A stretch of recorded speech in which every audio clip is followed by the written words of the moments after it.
Cette émission VIP ne sera pas comme les autres. Dans cette émission VIP, il y aura ça. Il est sur la terre africaine, un régiment dont les soldats sont tous des gars qui n'ont pas eu de veine. C'est les badaf et nous voilà, pour être joyeux, chose spéciale. Faut bien sortir de Biribi, ou bien d'ailleurs d'une centrale. C'est d'ailleurs là qu'on nous choisit. Et après tout, qu'est-ce que ça fout? Oui, on s'en fout, là, en marchant sur la grande route. Souviens-toi, tes anciens l'ont fait sans doute. Avant toi, là. On va faire toute ta chanson, Alix de Saint-André, bonjour. Chanson des Baddaf, ça donne du punch. Alors voilà, dans cette émission VIP, nous recevons donc Alix de Saint-André qui va nous assurer la bande originale de l'émission pendant toute l'émission. Parce que madame aime chanter sur la route de Compostelle. On sait que vous avez fait Compostelle. Il y a ce livre formidable en avant-route qui marche, du feu de Dieu. Et tant mieux, je suis bien contente. Dont on va parler. Et on va parler... Finalement, on va essayer de parler pas de toute votre vie, parce qu'en 52 minutes, Alix, ça va être trop court, mais on va parler de votre amour pour l'homme de votre vie, Malraux, un petit peu Proust aussi, mais beaucoup Malraux. On va parler de Compostelle, on va parler de votre carrière de journaliste, ça c'était avant celle de romancière, on va parler de votre enfance, on va parler de tout un tas de choses, de foi, évidemment, donc émaillé par des chansons. Tenez-vous prêts. Merci d'être là. Merci beaucoup. On vous chope à quel moment là? Vous êtes en période d'écriture sur un roman? Vous êtes prête à repartir pour la 4e fois pour Compostelle? Vous en êtes où? Alors, la 4e fois pour Compostelle, c'est déjà fait. C'est déjà fait, ça au mois d'octobre avec Raquel. Nous sommes déjà repartis à Compostelle. Ah, ça faut avoir lu En avant-route pour comprendre. Raquel, qui est une amie, une et l'héroïne de mon livre et la dédicataire de mon livre. Raquel, nous sommes repartis avec l'association des Amis du chemin de Saint-Jacques de Madrid. Donc, j'étais qu'avec des Espagnols où on a fait le chemin anglais. On est arrivé à Compostelle le jour de la fête du Pilar. Mais le chemin anglais, c'est le plus court quand même. C'est un chemin allègre. C'est pas un chemin de douleur. C'était Compostelle 2 pour vous aussi. Oui, donc j'ai redoublé comme d'habitude Compostelle. Donc ça, c'est fait. Et moi, je suis dans la phase là qui est très agréable et un petit peu épuisante, qui est que mon livre est sorti au mois d'avril et il a marché. C'est un livre sur la marche qui marche. Oui. Et donc, alors j'ai constaté qu'il y avait en France à peu près un salon du livre par département et par week-end. Oui. Donc, on m'invite dans les salons du livre et en plus dans les librairies, etc. Je rencontre aussi des lycéens et tout. Donc, ça la promo. Voilà, mais c'est passionnant parce que c'est en même temps... il y a des gens qui ont horreur de ça. Il y a des écrivains qui détestent ça, qui ne font pas du tout. Et je trouve ça formidable d'avoir une réponse. Parce qu'un livre, c'est un travail d'écrivain, c'est très solitaire. Et c'est un peu comme une lettre que vous envoyez à des inconnus. Et puis tout d'un coup, il y a les inconnus qui sont là et qui vous répondent. Formidable bouche à oreille au départ. La presse a adoré. Je vais vous le montrer, mais alors mon exemplaire est un peu particulier parce que si vous voyez en avant-route, donc c'est dans la Blanche de Gallimard. Et comme disait Alix tout à l'heure, elle était peut-être un peu trop blanche. Et donc j'ai un petit Augustin qui a décidé de l'illustrer. Mais c'est bien, moi, il faudrait soumettre ça, c'est original. C'est vrai qu'elle est trop triste. Et que là, c'est bien, c'est revu et corrigé. Pourtant, là, on a tous les... Sur le bandeau, là, on a tous les... Comment on appelle les crédentials, non? Alors, ça s'appelle la crédentiale, c'est le passeport des pèlerins de Saint-Jacques. Et donc, dessus, il y a quelques-uns des tampons, parce que tous les soirs, le pèlerin doit se faire tamponner. Et voilà, tamponner. Et moi, j'adorais ça, j'ai collectionné. C'est pour ça qu'il y a beaucoup plus de seaux que nécessaire, parce que j'en ai même trouvé dans des stations-service avec un petit pèlerin en forme de pompe à essence.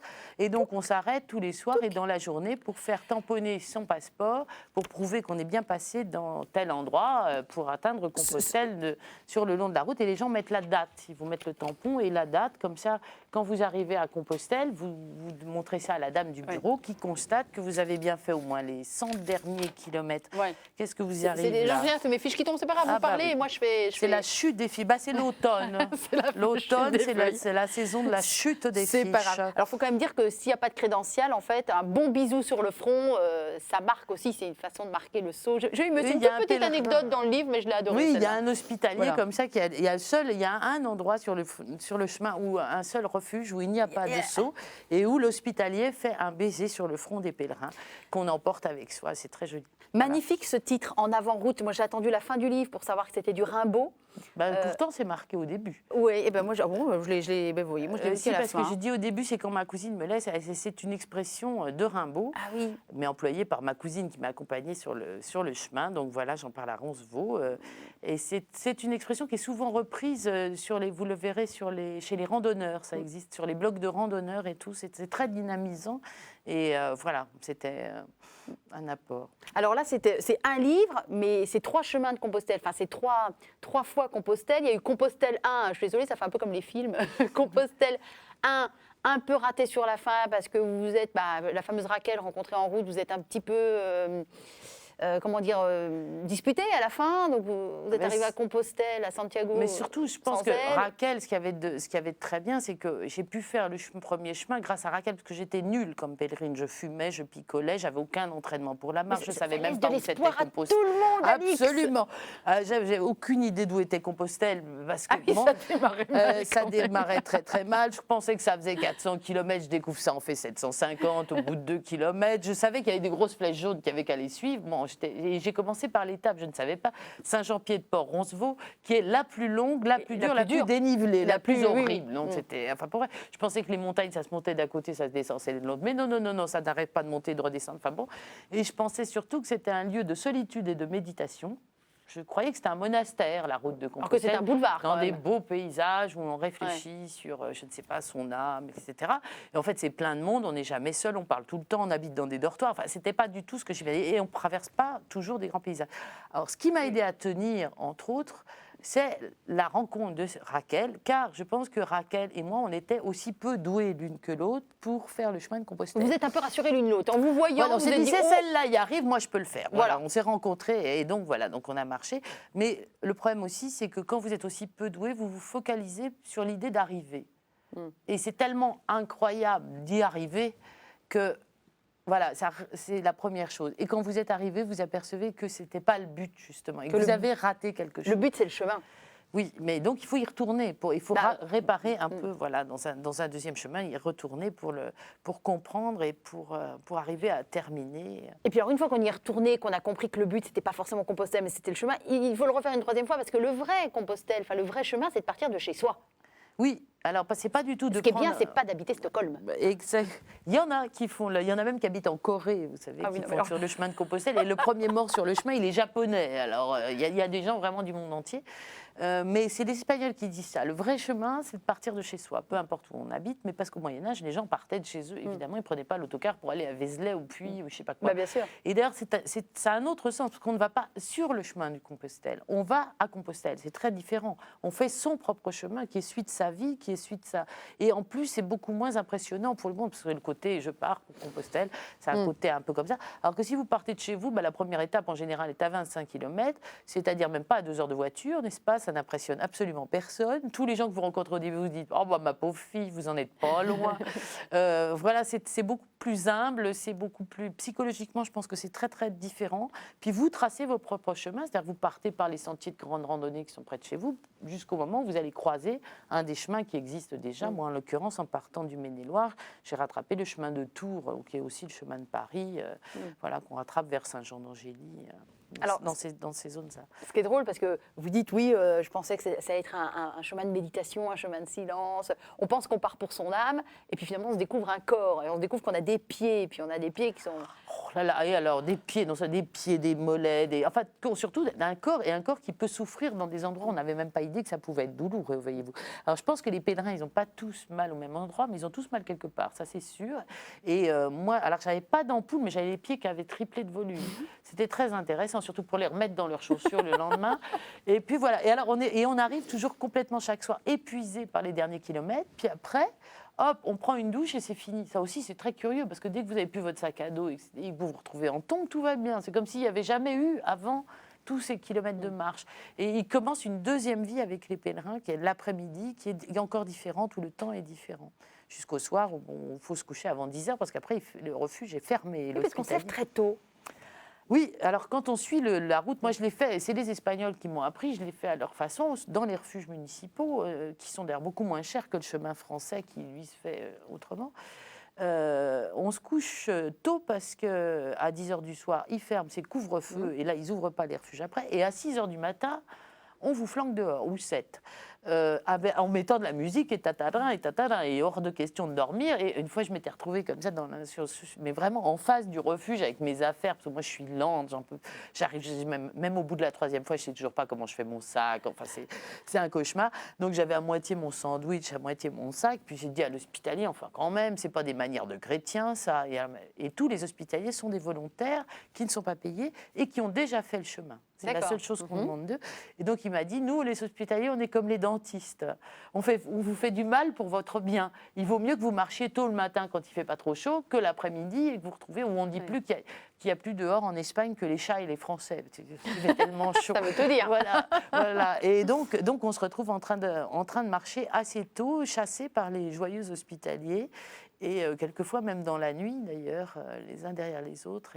Et c'est aussi ça qui permet de voir les aubes, qui sont des grands moments du chemin. Les aubes sont toutes à tomber par terre. Alors moi, je n'étais pas tellement amie des aubes dans ma vie habituelle. J'étais plutôt quelqu'un du crépuscule.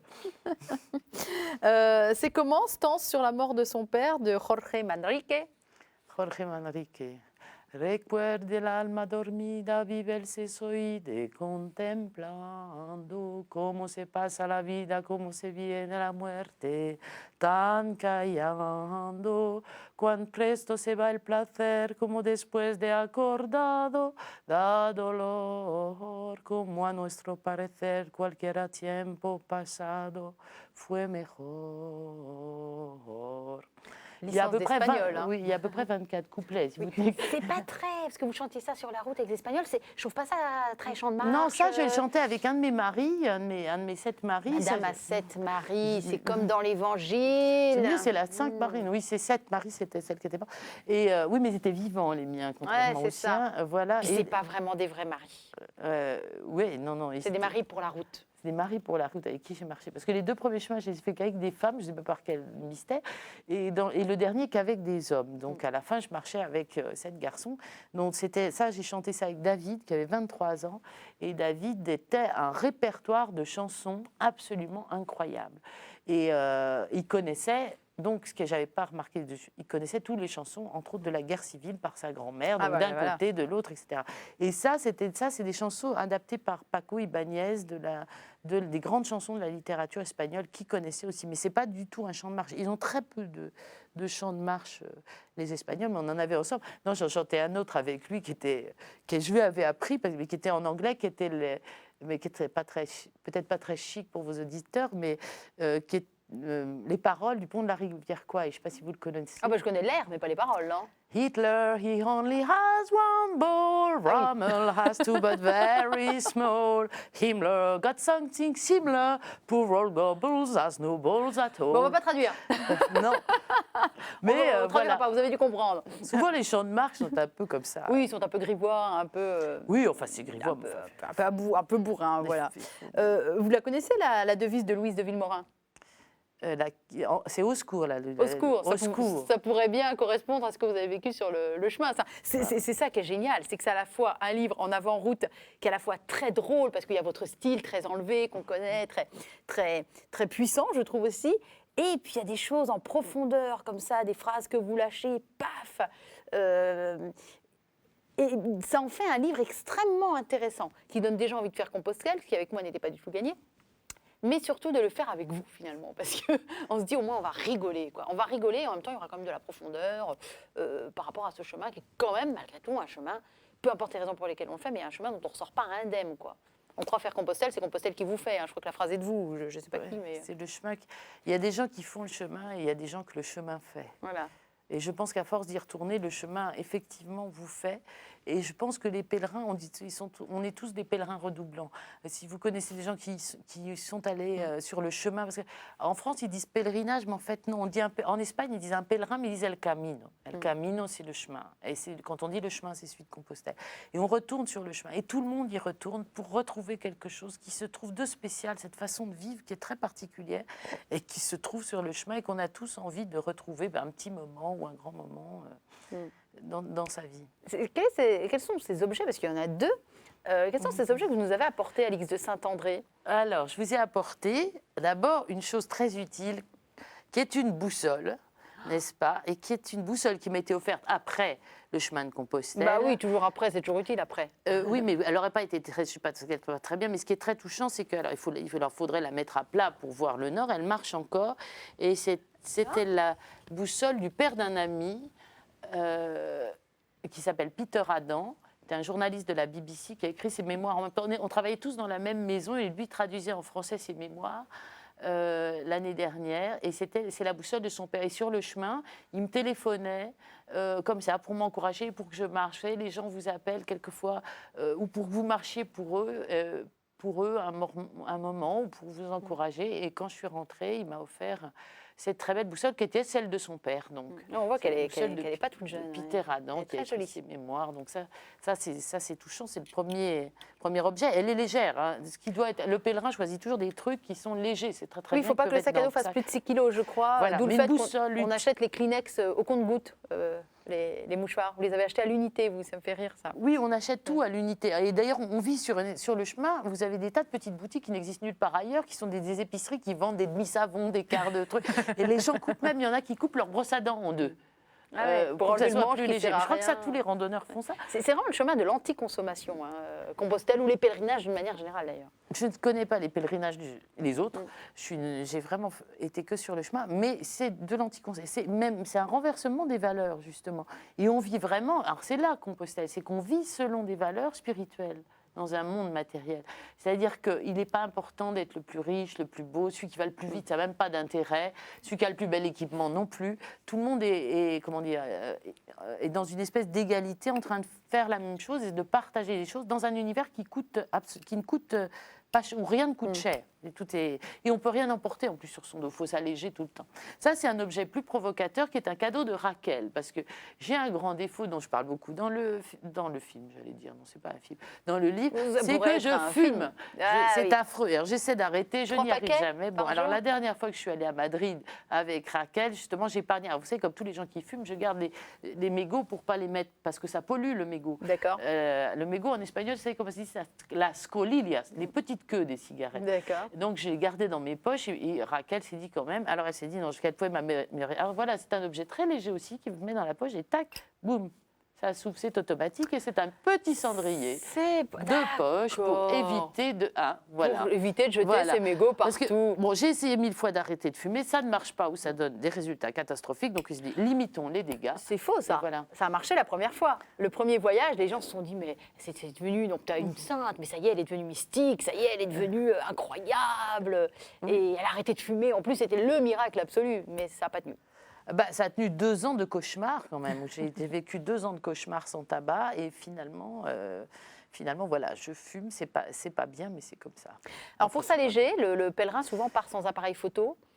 Et vous l'expliquez très bien, il y a de très jolies pages, vous expliquez dans En avant-route que les photos finalement, est-ce que ça nous dirait vraiment grand-chose de ce qu'on a vu? Enfin, il y a toute cette histoire où les photos, voilà, c'était pas forcément... Alors, ils en prennent beaucoup, les pèlerins prennent beaucoup de photos. Souvent, on se fait ils font leur journal et ils se font photographier avec les amis ou dans des endroits stratégiques, surtout Raquel avec des poses un peu de tartarin comme ça.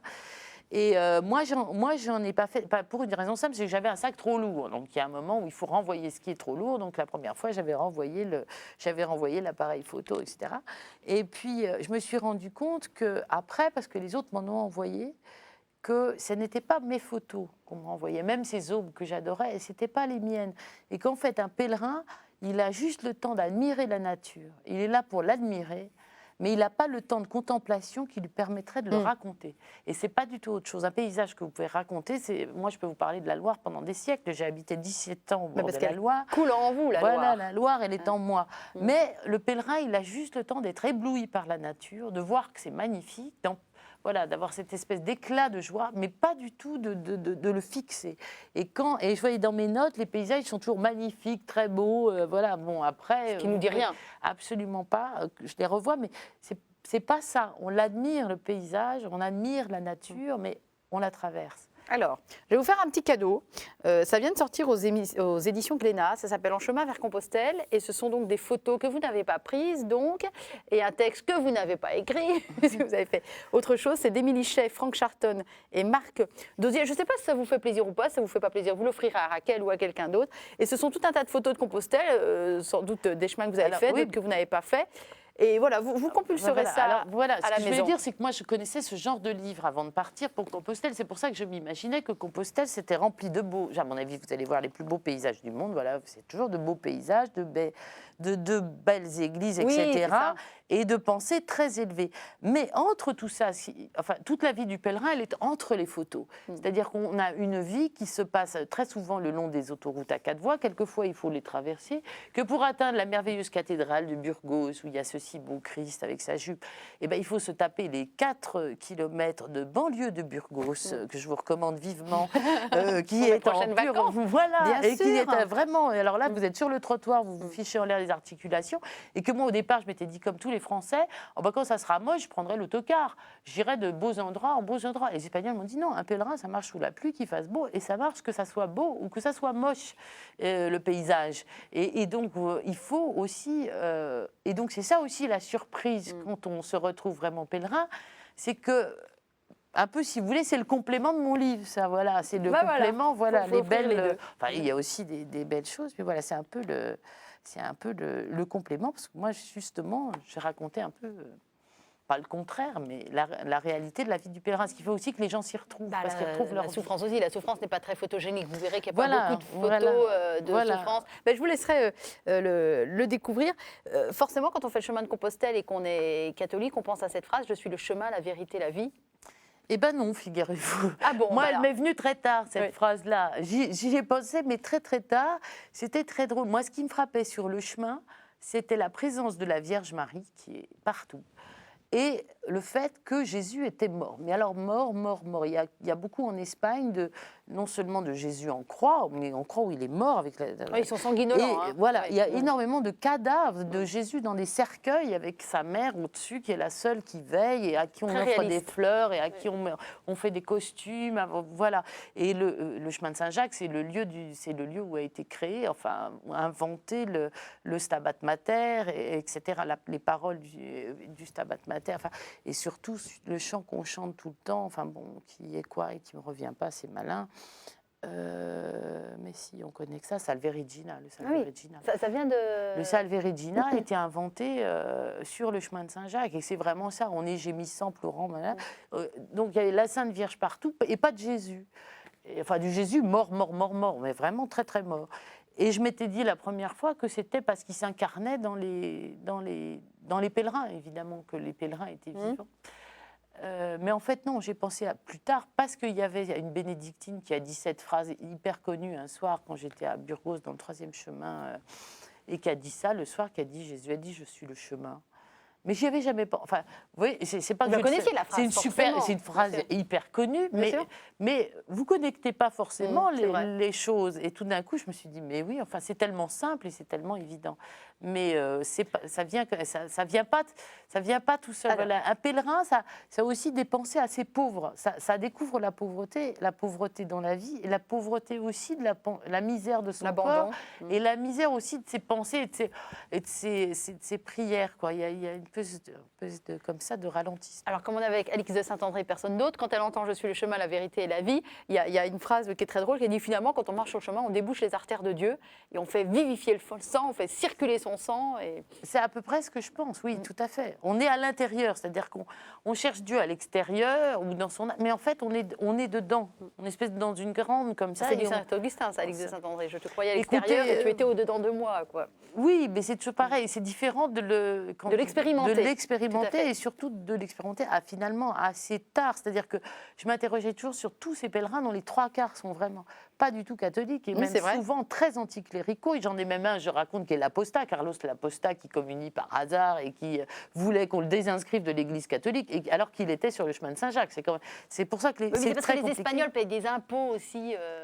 Oui, c'est parce que les Espagnols, en Espagne, le catholicisme a été religion d'État. Et c'est jamais bon quand les religions se mélangent avec la politique. Ça fait toujours des résultats qui produisent après des générations de solides anticléricaux, au moins.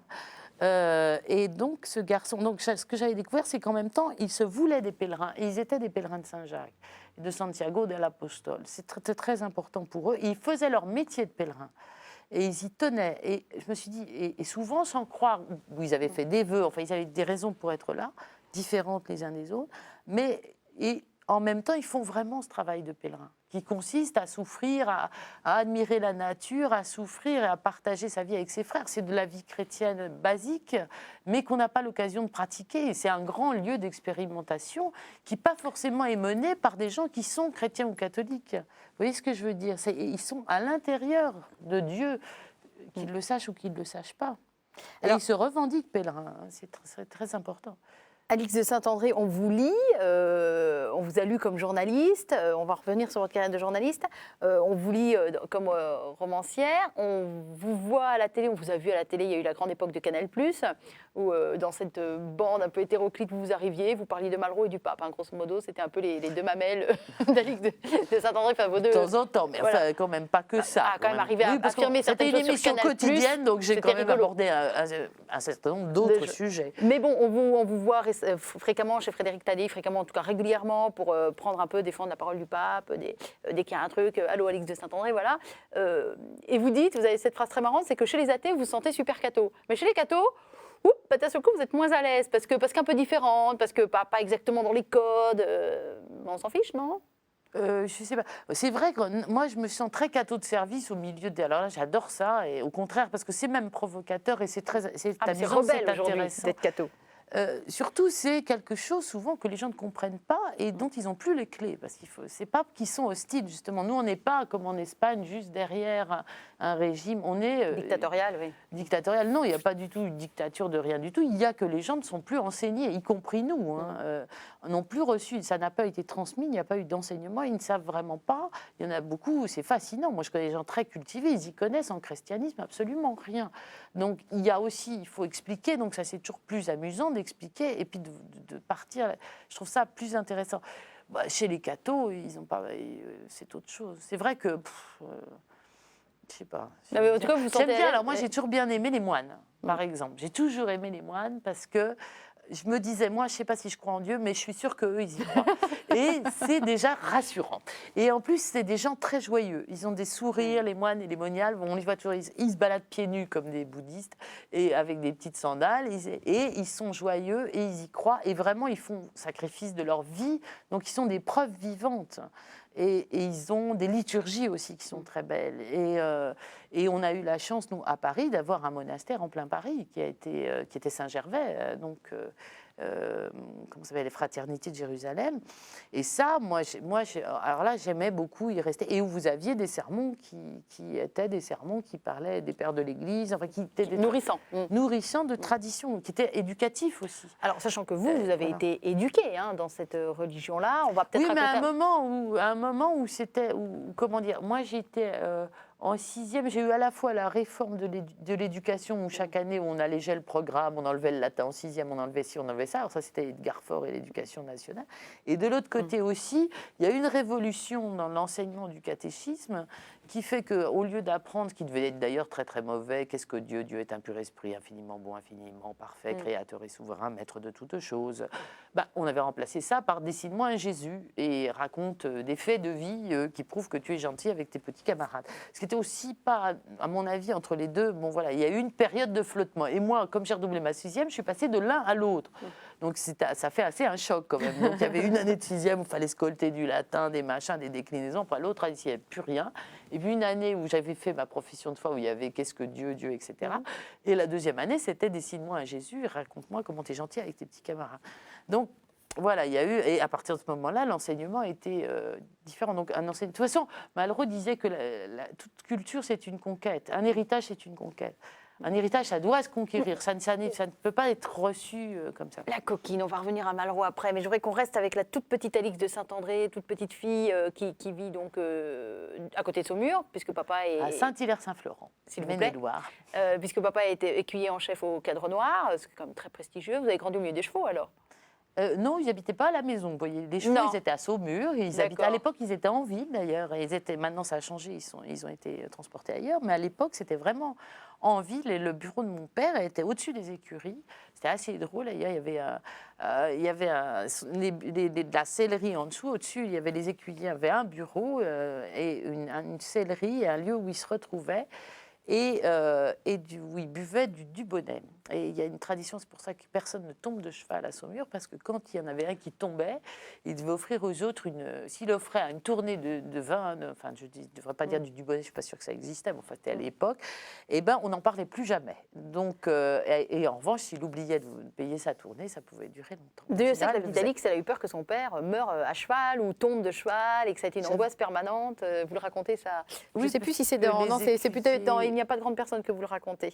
Ou dans Un vos routes. Là, j'avoue, j'ai un trou. Non, je pensais dans le dernier, mais parce que j'ai rencontré ça après, j'ai connu à elle, la directrice était Anne-Marie Perrier, dont le père, François Perrier, était acteur. Et en fait, elle avait la même peur que moi. Son père, il ne montait pas à cheval, mais il faisait des représentations. Et en fait, elle, on ne pouvait pas l'emmener dans un théâtre tellement elle était paniquée, angoissée à l'idée que, alors elle, c'était qu'il ait des trous de mémoire, ou je ne sais pas. Et bien, c'est un peu la même chose. Moi, j'avais peur qu'il tombe tout le temps de cheval, parce qu'en plus on héritait, enfin il y avait énormément, il y a des gens qui se tuent à cheval. Bien sûr. Et on était bien placés à Saumur pour en connaître pas mal, et nous, les enfants de ces gens-là, souvent ils venaient chez nous, enfin on les mettait à la maison en attendant que les choses s'arrangent, donc et moi j'avais toujours peur que, mon père tombe, et qu'il tombe, je sais pas. Et pas pourquoi. Et c'est drôle parce que ma sœur, pas du tout. Elle m'a dit qu'elle n'avait pas du tout le même sentiment. Elle avait l'impression que papa était le plus fort du monde et qu'il n'y avait jamais un cheval qui serait plus fort que lui. Ça dit votre papa, qui aujourd'hui n'est plus parmi nous, mais votre papa est effectivement avec un côté le plus fort du monde quand même, parce que même quand au bout de 37 ans de service, il s'est fait remercier de Saumur d'une manière pas très élégante, il a su rebondir derrière, il a su passer un brevet de pilote, je crois, il a fait tout un tas de choses. C'est pas un homme qui s'est laissé abattre, c'était un chêne, votre père. C'est ce qu'on en comprend. Oui, mais enfin, il a été sur le coup, il a mis un certain temps à rebondir et il a été très secoué et c'est très frappant. Surtout, ce qui était frappant, c'est de voir quelqu'un c'est un homme très gai, très drôle, et qui croyait à son métier et tout d'un coup ne plus croire ou être contraint à ne plus croire aux choses pour lesquelles il s'était battu pendant 37 ans. Toutes ses valeurs se sont effondrées. D'un seul coup, et il a été très, très, très blessé par ça. Et donc, cette espèce de gaieté, d'esprit cavalier qu'il avait vraiment, c'est le cas de le dire, était un peu atteint. Après, oui, après, bien sûr, mais c'était son rêve. C'est drôle, il était cavalier, mais il rêvait de piloter depuis qu'il était tout petit. Mais il l'a fait. Il l'a fait et il est allé voir il avait vu dans le journal local qu'à l'aérodrome, à Saumur, il y a un petit aérodrome, on proposait des cours d'apprendre aux gens à piloter. Alors il est allé voir en disant, je suis certainement trop, vous allez me dire que je suis trop vieux. On lui a dit non, ça dépend d'une visite médicale. Et donc il a eu son brevet de pilote à 76 ans. Alors il devrait être peut-être dans le Guinness Book des records, enfin à l'époque c'était un secret d'État son âge. Et petite, vous vouliez faire quoi comme métier ? Je voulais être pâtissière libraire. D'accord. Parce que j'aimais lire et j'aimais le chocolat. Bien sûr. Donc je pensais que ça aurait été un métier qui aurait permis Et il n'y avait pas d'endroit en fait. En général, on vous dit toujours non, il ne faut pas manger du chocolat en lisant parce que ça fait des taches. Donc je me disais que ça, pâtissière libraire, ça aurait été bien. D'accord. J'ai voulu être vétérinaire aussi. J'adorais les animaux. J'ai eu plusieurs vocations. Mais avant, c'était pâtissière libraire. Qui était Nani, à qui vous avez consacré un livre ? Lundi, c'était ma nounou, qui était une femme formidable et qui nous a élevés, en dehors évidemment de nos parents, mais avec qui on avait un contact plus direct et plus quotidien, et qui a élevé beaucoup d'autres enfants, et qui était, voilà, et j'ai voulu je fais un livre sur elle, parce que, alors c'était drôle, quand j'ai commencé à écrire, elle était à la maison de retraite, et elle m'avait dit, j'écris mon premier livre, elle m'a dit, ma pauvre fille, vous ne finirez jamais, vous finissez jamais rien. C'était très encourageant. Donc j'ai dit, t'as qu'à voir, toi, t'as qu'à écrire tes mémoires. Donc je lui avais donné un grand cahier, et elle avait écrit, alors je suis revenue un mois plus tard, le cahier, elle m'a dit, ça y est, j'ai fini. Je dis donc, attends, t'as presque 90 ans et t'as fini ton cahier? Elle m'a dit, oui. Elle me dit, si j'ai laissé les pages de gauche libres, donc si je me rappelle d'un truc, j'écrirai sur le côté gauche. Donc, je lui ai dit, t'as qu'à écrire tous les jours. Donc, elle a écrit après son journal à la maison de retraite tous les jours, où elle notait vraiment tout. Et à sa mort, ses neveux m'ont donné tout ça. Et c'était très touchant parce que je venais d'écrire un livre sur les grands hommes qui sont le contraire de Manani, c'est-à-dire qu'ils ont des vies exceptionnelles, mais dans le domaine de la vie privée, c'est des catastrophes. C'est Papa est au Panthéon ? Oui, alors donc j'avais fait une documentation sur tous les hommes qui étaient au Panthéon, enfin les hommes célèbres, les grands hommes, etc. Et en général, la vie privée des grands hommes, c'est un cauchemar, quoi. Il faut être ni leur femme, ni leur enfant, ni leur... Voilà, il ne faut pas être dans leur famille. Et alors que Manani, elle avait pas une vie, elle n'avait pas inventé l'aviation, elle n'avait pas eu même un métier extraordinaire, elle n'avait pas eu d'enfant, elle était célibataire, elle n'avait pas d'enfant, elle était même handicapée, elle avait une jambe artificielle, mais qui moi me fascinait, parce qu'enfant, on voit ça, c'était comme Robocop, quoi. C'était pas... Mais c'était quelqu'un. Et c'était une femme vraiment merveilleuse, et qui avait vraiment réussi sa vie, alors qu'apparemment, c'était une vie ratée. Et qu'il y a même eu une histoire d'amour que j'ai retrouvée dans son existence, qui est absolument extraordinaire. Et voilà, et donc je me suis dit, on peut raconter ça de façon aussi passionnante que si c'était un grand homme. Et elle m'a beaucoup aidée parce que je l'ai écrit sous forme de lettres. Et j'ai découvert des tas de choses de sa vie que j'ignorais, évidemment, en écrivant le livre. C'est toute la différence entre réussir dans la vie et réussir sa vie. C'est un grand débat. Je vois que vous avez fait des dissertes de films. Oui, thèse, antithèse, synthèse, on connaît tous ça. L'Ange et le réservoir de liquide à frein, qui était votre premier livre, qui est un polar, qui est un peu marrant parce que vous réglez un peu son compte à la religion. Parce qu'il y a un moment, vous auriez pu perdre la foi. Hein. Vous avez à un moment été en pension chez des sœurs, que vous assassinez d'ailleurs dans ce livre. Un grand bonheur. J'imagine que c'est totalement jouissif. Absolument. Mais c'est vrai que vous auriez pu perdre la foi. Il y a un moment un peu bancal comme ça. Mystérieusement, là, en pension, où il y avait des sœurs un peu revêches peut-être. Mais c'est justement c'est ça. Enfin, il y a un grand écrivain que vous devez connaître mieux que moi. Je sais plus qui c'était. Il disait, il faut pas. Non, je vais vous donner la citation. Oui. Je ne sais pas de qui elle est, mais il disait il faut pas confondre la personne de l'Église qui est sacrée avec son personnel. Et je pense que c'est une bonne phrase. C'est un grand écrivain. Je ne sais pas. Oui, je ne sais plus qui c'est, d'accord. Mais c'est un grand écrivain catholique. Et donc, je pense que c'est vrai. Et autant je vous disais, tous ces moines que j'ai rencontrés, c'était la preuve qu'au moins ils croyaient en Dieu, etc. Autant j'ai pas eu de bol, mais les bonnes sœurs à Saumur, franchement, c'était un peu des contre-exemples permanents de ce qui aurait dû se faire. Et ça arrive. C'est pour ça aussi que je ne suis pas fanatique des trucs catholiques, que dès que j'ai pu passer mon examen d'entrée pour rentrer au lycée d'État, j'ai réussi à le passer en cachette des bonnes sœurs et de mes parents. Et je l'ai réussi et je suis allée après dans l'enseignement public. C'est pour ça que je ne suis pas une fanatique des... Parce que c'est formidable quand c'est bien incarné, mais quand c'est mal incarné, comme contre-exemple, il n'y a pas pire. Ah bah, bien sûr. Les lycées de jésuites ont fabriqué des générations d'athées. Et moi, alors là, les bonnes sœurs de Saumur, c'était des... Voilà, il y en avait sûrement des formidables au milieu. Je ne veux pas jeter la thème. La fille, enfin l'adolescente de l'époque, n'existe plus surtout. Alors ça, l'a vécu comme ça. Oui, et puis surtout, ça n'existe plus. C'était aussi pourquoi j'ai fait mon polar, c'est que parce que c'est un roman noir. Alors un roman noir, c'est un roman où l'enquête est en même temps une quête, et qui est décrit à l'intérieur d'un milieu. Décrit de l'intérieur, mais dont on se moque, avec lequel on est un peu... Donc c'est un roman noir, c'est pour ça qu'il a été en série noire. Et ça m'a permis, oui, peut-être de régler des comptes, mais aussi de faire vivre un univers. Et c'est un univers particulier de ces... Alors moi, je n'étais pas pensionnaire, j'étais demi-pensionnaire, mais tous ces collèges religieux de filles n'existent plus. Et en revanche, ce qu'il y avait d'amusant, c'est qu'à travers ma description, beaucoup de femmes se sont reconnues. Et beaucoup de femmes ont reconnu, elles ont dit « Ah, mais c'est mes bonnes sœurs, ah, mais vous étiez à tel endroit, ah, mais vous étiez... » Parce qu'il y a un côté tout à fait commun à tous ces établissements, une atmosphère et qui permet comme ça d'aller le visiter. C'est comme une bulle, vous pouvez aller les visiter. Maintenant, ça n'existe plus, mais c'est ça, grâce au livre, on peut vivre à l'intérieur de ces univers, dans l'esprit où ils étaient. Mais en même temps, c'est un livre qui était drôle, quoi, voilà. Juste pour faire le pendant, moi, je tiens à dire que j'ai été élevée par des Salésiennes à Troyes, que je remercie, que j'ai adoré, qui ont été des sœurs géniales. Voilà, soit dit au passant. Mais oui, c'est ce que je vous dis. Il ne faut pas généraliser, mais il faut savoir aussi reconnaître ça, quoi. Vous aimez les moines, vous m'avez dit? Oui. Et les questions à brûle-pourpoint? Je ne sais pas, ça dépend. Vous allez voir, c'est une question tombée du ciel qui porte très bien son nom, Alix de Saint-André. Vous êtes prête? Oui. Question tombée du ciel.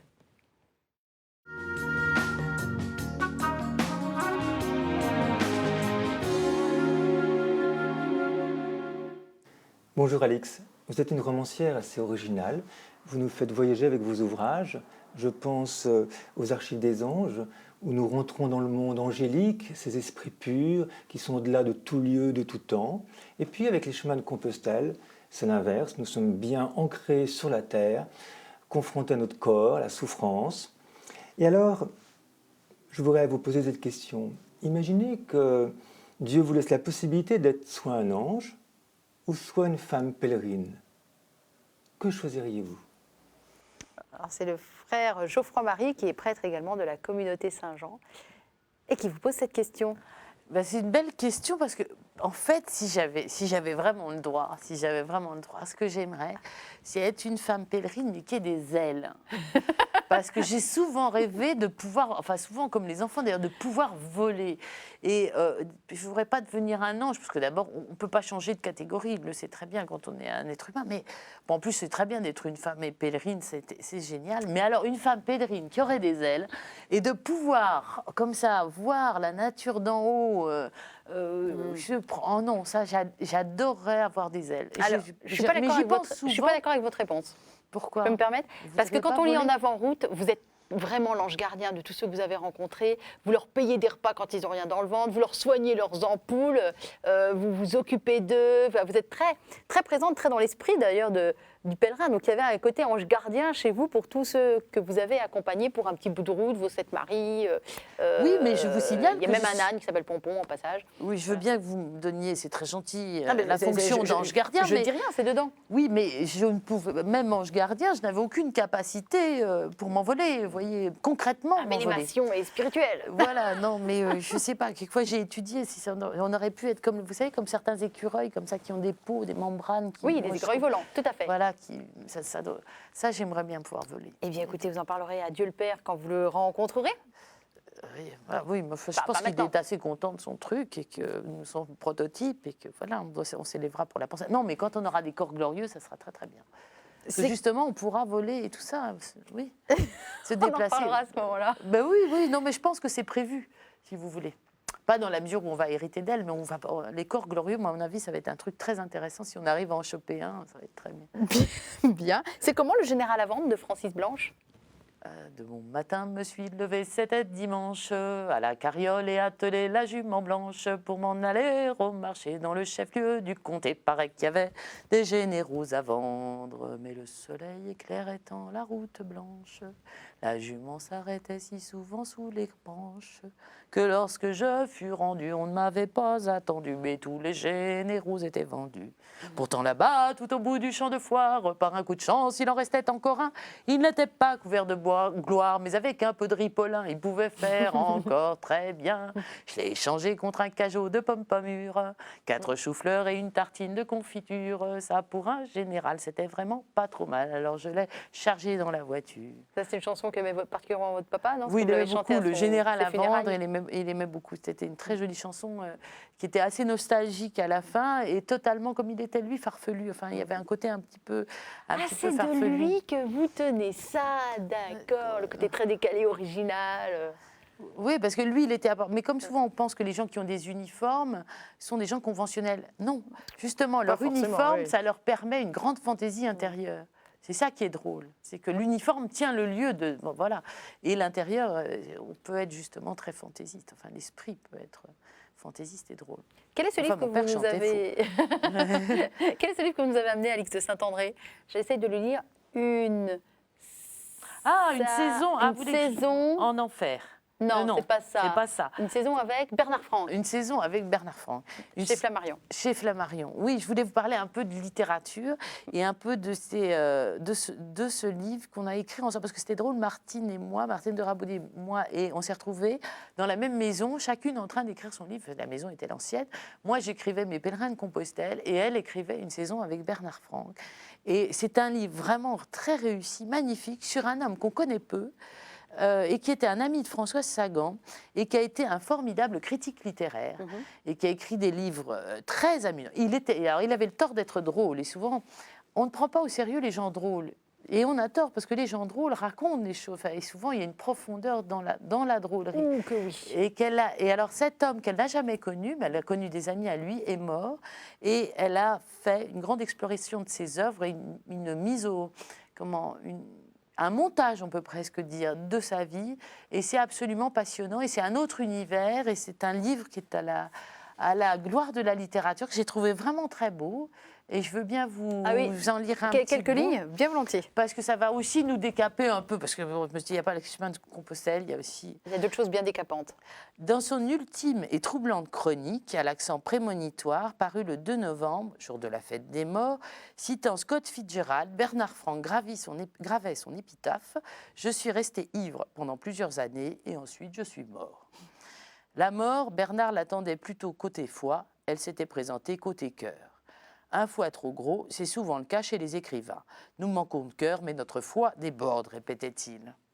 Depuis quelques 4 années, j'avais quitté Paris pour vivre dans le Var, à la gare de Fresnay, petit village voisin de celui de Grimaud, où Bernard Franck s'était réfugié entre 1967 et 1979. À Paris, à l'annonce de la disparition d'un écrivain, je visitais les librairies pour constater la présence ou non dans leur rayon de ses livres. Inspection la plupart du temps désolante si le défunt n'était pas au fait de l'actualité éditoriale. À la librairie de Cogolin, bourgade la plus proche de Grimaud, pas trace d'un Franck, autrefois client régulier quand il venait acheter en poche les chefs-d'œuvre de la littérature qu'il essaimait par distraction là où il transitait, restaurant, gare, hôtel, taxi. Saint-Tropez, dans sa vulgarité frivole, avait depuis longtemps liquidé son unique librairie au profit d'une boutique de mode. Revenant bredouille vers la gare de Fresnay, l'envie de m'arrêter à Grimaud, chemin de Rascasse. C'était un jour d'automne parfait.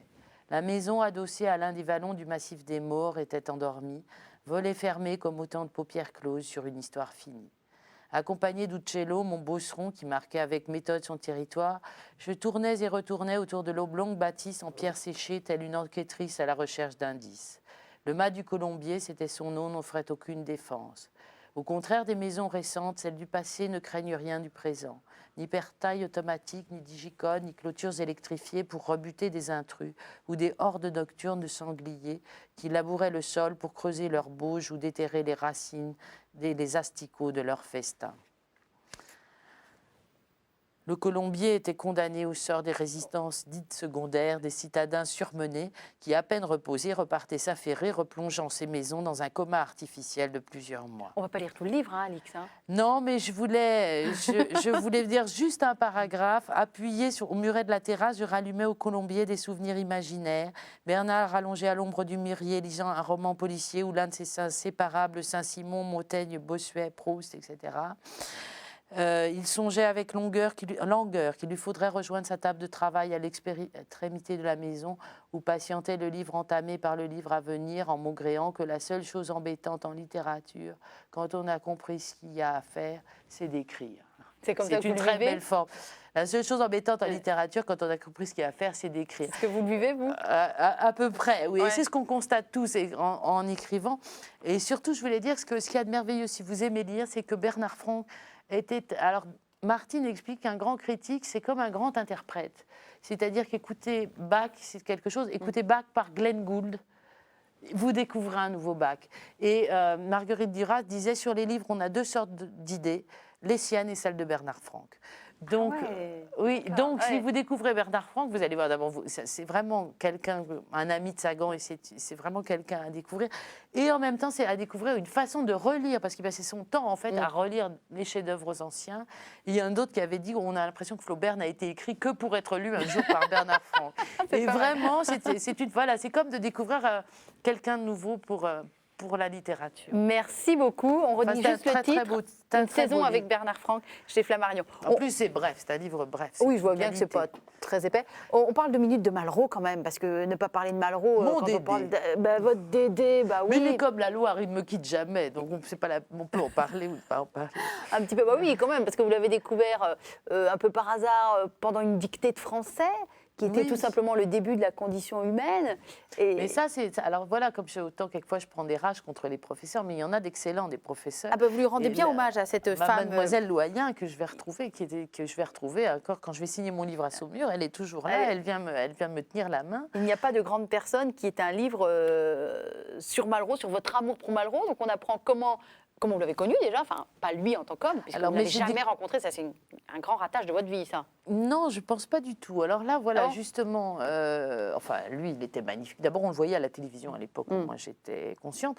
Donc j'en étais tombée amoureuse à cause d'une dictée faite par ce professeur qui, au lieu de nous dicter n'importe quoi, dictait des débuts de romans. Voilà, et je suis tombée dans Malraux à cause de ça et de ce professeur formidable. C'est plus que tombée, parce que ça a été jusqu'à la maîtrise, que vous avez consacré un petit peu à Proust et beaucoup à Malraux. Après, j'ai rencontré Proust qui était... Oui, mais alors que j'ai eu la chance, c'est de tomber sur une phrase de Malraux où il disait qu'il voulait être l'anti-Proust. Voilà. Et comme aussi j'avais rencontré Proust par d'autres, aussi par des gens qui le vivaient, ça aussi.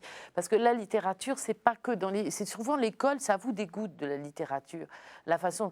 Oh, et on la découvre, la littérature, c'est les livres qu'on lit par la bande, c'est les livres prêtés par les amis, c'est les livres que tout d'un coup un génial professeur va vous faire découvrir, c'est les livres dont vous allez faire votre miel, vous, souvent en marge du programme officiel qui est fait plutôt pour vous dégoûter, enfin, souvent pas bien fait. Et donc ce professeur faisait dicter les débuts de livres, j'en étais tombée amoureuse. Malraux, c'était comme ça. Proust, c'est parce que la mère d'une de mes amies et sa sœur, qui tenait une pension de famille à Paris, rue de Babylone, étaient des grandes lectrices de Proust, alors c'était amusant, et elles vivaient selon Proust, c'est-à-dire que Proust leur servait à coder absolument tout leur univers pour que personne ne comprenne. Alix de Saint-André, on va terminer cette émission par 3 petites phrases. Si vous deviez dire une phrase à Malraux, vous lui diriez quoi aujourd'hui, là, dans l'état de vos relations actuelles, à tous les deux? Je ne sais pas, parce que on disait que déjà, bonjour Malraux, comment allez-vous, c'était déjà indiscret. C'était un homme pudique. Mais vous, c'est pas vous. Malraux, c'est mon Dédé. Oui, mais c'est mon Dédé, justement, parce que nous avons des rapports exceptionnels qui ne sont pas, comment dire, incarnés. C'est sûr. Non, je pense que je l'embrasserais, Malraux, si je rencontrais Malraux. Je ne lui dirais rien, je l'embrasserais. D'accord. S'il y a un petit mot à Raquel. ¿Qué tal, compañera? Buen camino. Buen camino, bien sûr. Buen camino. Un petit mot. mot. Raquel, on s'envoie des emails. Un petit mot au pape. Un petit mot au pape. Buen camino aussi.